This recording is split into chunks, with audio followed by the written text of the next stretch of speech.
Hi everybody, it's me Grace, and this week I will be talking about spelling. And before I do continue on, let me apologize if you hear some rowdy kids in the background. I'm a mama of 5, and I'll try my best to kind of overtalk them. Okay, here I go. So, spelling is something that is extremely crucial in school, simply because it serves as a foundation of our literary skills, enabling students to effectively communicate through writing and by correctly forming words. This is something that's going to directly impact their reading comprehension and overall their ability to express themselves clearly way into adulthood, right? These are skills that they're going to carry forever. It is also a way to help them develop a strong understanding of English language by connecting letters to sounds and recognizing patterns within the words. There are several ways to encourage spelling, and some important key points about spelling is, for example, reading comprehension. As I mentioned, good spelling skills are closely linked to better reading abilities, and this gives everyone a better understanding of the structure of the words through spelling, which helps students to decode new words while they're reading new passages, right? Writing fluency is another one. This helps accurate spelling, allows students to confidently express their ideas in writing without being embarrassed or hindered by concerns about misspelling words. Vocabulary development is another importance of spelling. Learning spelling patterns and rules help students in general to expand their vocabulary and understand the English language, as I mentioned earlier, right? Confidence building. Why is it important? Mastering spelling skills are a way that you can boost a child's self-esteem and their willingness to engage in writing activities. And academic success. Strong spelling skills are essential for success in all academic subjects. I don't believe it just stops in elementary or high school. It continues to college, how right now, right? If we didn't learn how to spell words correctly, our professors wouldn't be giving us good grades on our papers, right? All right. The benefits of spelling are many. For young children, research does clearly indicate that spelling supports learning to read. And for older children, it's likely that learning the meaningful relationship between words will contribute to their vocabulary growth and their reading comprehension in the future.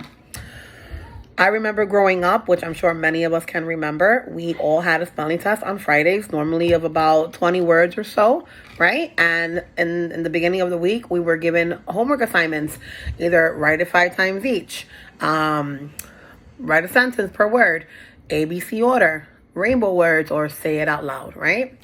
And all this time growing up, I thought if I memorize the word, I must know how to spell it correctly.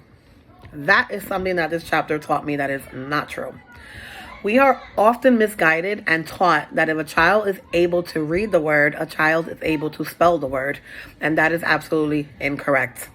In order for a child to read a text, the child must attach sound to the printed letter.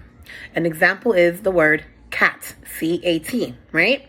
In order for the student to match the words, the letters, they must be able to match the sound k, at, and then be able to blend them together in order to read the word appropriately and effectively.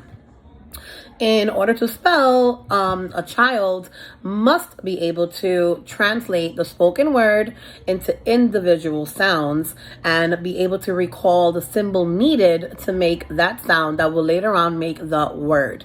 Spelling and reading have a big connection, and our spelling skills basically depends on the same concepts more or less as reading, including phonological, which is sound, right, and orthographic, which is written language.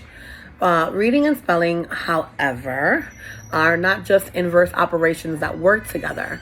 The reader has to be able to have phonological awareness skills that are going to help them to segment words into their sounds, and then they have to decide if these sounds are mapped to print. Due to many ways that words can be spelled, sometimes can cause some, problems for students to decode them appropriately, because in the English language, there are some letters that sound like other letters, just like K, for example, that could be represented by C, K, CK, and depending on the origin of the word, like a Greek word, for example, CH can also be confused with the K sound, like chemistry. Research does show that spelling does require accurate recalling of letter patterns and words. Something that I learned from this chapter is that in order for a student to successfully learn some spelling skills, we have to understand that there are strategies for reading, and that includes digital reading, such as like Smarty Ants, which is an app that I use in my classroom, which is very encouraging for young readers. It's like a video game, if you haven't heard of it. It's a video game with ants that decode words, put words together. They make obstacle courses, like ants running off of a mountain, and you got to catch the letter G only, for example. And then it builds their chapters in their books, and it gives them rewards and levels and encouragement. And I've noticed in my classroom that is a very popular app that my students, although they are very low functioning, are starting to sound out like the A and the D and other other sounds that are just giving me proof that it just takes time and patience, no matter the ability, to continuously sound out sounds and then give a visual so they can connect it together, and then audio so they can hear it, and then eventually they're able to blend those words to make a sound. I've learned in this chapter that ways to encourage spelling could be like diverse reading experiences, shared reading times, guided reading, buddy reading, comprehension strategies, how to break down words.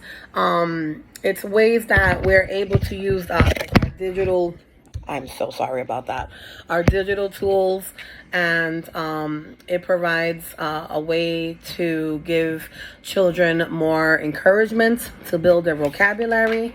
In addition to that, there are many ways that you can create like visual mental images while reading to better understand the text, highlighting letters that might sound out differently than other letters in the words, maybe different decoding like a silent E, questioning like what they read, see if they understand the sounds, and then basically reviewing at the end of every lesson and not moving on.